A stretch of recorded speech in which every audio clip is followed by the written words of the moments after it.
Attendance कौन लेगा? Teachmint. Paper कौन चेक करेगा? टीचमेंट। तो हम क्या करेंगे? आप बस बच्चों का सिलेक्शन कराइए सर, बाकी सब टीचमेंट कर लेगा।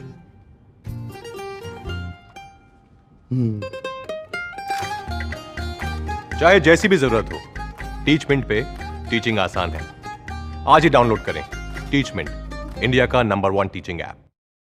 सर आज जो आपने बदलाव किया है, मैं इसके बारे में जानकारी दीजिए, क्या है सर ये? देखिए, आगामी जो भी राज्य के 3000 से भी अधिक इंटर कॉलेजेस और स्कूल्स में विद्यार्थी एडमिशन्स लेंगे, उनके लिए बिहार बोर्ड द्वारा क्वेश्चंस पैटर्न, पढ़ाई के तरीके, सब्जेक्ट्स और उसके अलावा पासिंग रूल्स में कई महत्वपूर्ण बदलाव किए गए हैं। मूलतः 3 प्रकार के बदलाव किए गए हैं।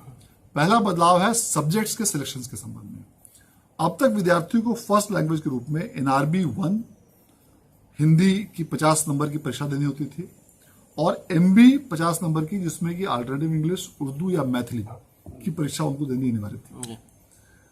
उसके अलावा उनको सेकंड पेपर के रूप में LL के अंतर्गत किसी भी विषय की, किसी भी भाषा की एक परीक्षा उनको देनी होती अनिवार्य थी। इसमें कई प्रकार के कॉम्प्लिकेशंस होते थे और एक ही विद्यार्थी को 2-2 बार हिंदी की परीक्षा हो जाती थी, 2-2 बार अंग्रेजी की परीक्षा देनी पड़ती थी। उसमें कंफ्यूजन होते थे क्वेश्चंस में, सेटिंग में, पैटर्न में, बहुत सारी तरह की विद्यार्थियों को अलग अलग बुक्स भी पढ़नी पड़ती थी। अब वो सारी चीजों को सिंप्लीफाई करते हुए अब बिहार बोर्ड द्वारा लैंग्वेज 1 और लैंग्वेज 2 2 प्रकार के अलग अलग लैंग्वेज पेपर्स में इंट्रोड्यूस किए गए हैं।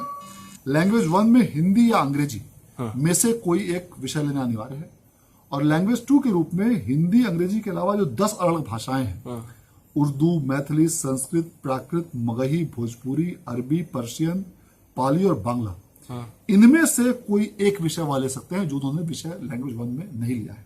अच्छा, मतलब हिंदी और इंग्लिश के बीच में ये ले सकते हैं, ऑप्शन है? हाँ, ले सकते हैं। अच्छा। और 3 इलेक्टिव जो विषय थे वह पूर्व की भांति हैं। दूसरा महत्वपूर्ण बदलाव यह किया गया है कि एडिशनल सब्जेक्ट में अब लैंग्वेज में से भी जो 2 लैंग्वेज छोड़ के जो बाकी 10 लैंग्वेज बचे हैं, उनमें से कोई एक एडिशनल लैंग्वेज वाले ले सकते हैं यदि विद्यार्थी चाहे तो। और दूसरा कि जो भी ऑप्शनल विषय उनके हैं, उन ऑप्शनल विषय में जो उन्होंने 3 विषय लिए हैं, उसके अलावा वह अन्य विषय भी ऑप्शनल में ले सकते हैं। तो अब उनको एडिशनल सब्जेक्ट चुनने की ज्यादा उनको आजादी और ज्यादा उनको छूट दी गई है। तो ऐसी परिस्थिति में अब विद्यार्थियों के पास ज्यादा विकल्प अवेलेबल होंगे। उनको पहले की तुलना में कम पुस्तकों की पढ़ाई करनी पड़ेगी और क्वेश्चन भी अब सिंप्लीफाई उस दृष्टिकोण से होंगे।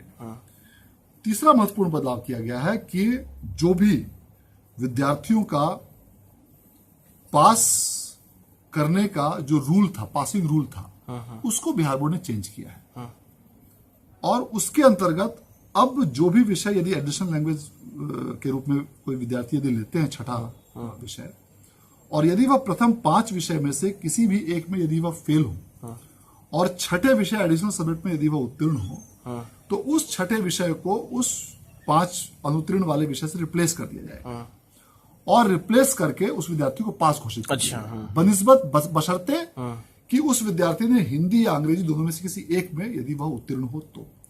इसका सीधा लाभ उन लाखों विद्यार्थियों को मिलेगा जो किसी कारणवश एक विषय में फेल करने की वजह से फेल हो जाते हैं। अच्छा।